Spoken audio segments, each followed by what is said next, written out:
Wagner is a mercenary organization that is essentially created by the state. And much, though not all of the time, its primary customer is the state, whether it's in Ukraine or Syria or elsewhere. And yet, Russian law expressly proscribes private military companies. So in some ways, it is an illegal venture from the get-go. But in many ways, it operates in Russia as if it were a perfectly constituted legal venture. It signs contracts with whether it's its soldiers or whether it's its suppliers, and in the main actually follows those contracts. It behaves as if it's legal. But then when you look at its operations, particularly in Africa, there it's great strength. And one of the reasons why I don't think actually it will in the long term survive in a post-Prigozhin world and under its new branding of the strangely tone-deaf Africa Corps is what they decided to call it, is precisely because you had a mercenary organization that operated like so many others. But the point is, what really made it different was the whole back end.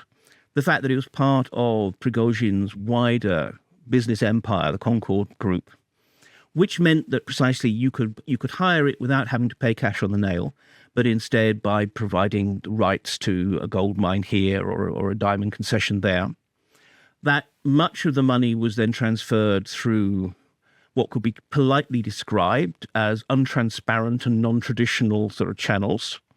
That this was an organization that has no problem at all paying kickbacks. Indeed, the norm, the expectation is that whoever signs a contract with Wagner can anticipate a certain amount flowing back into their private accounts.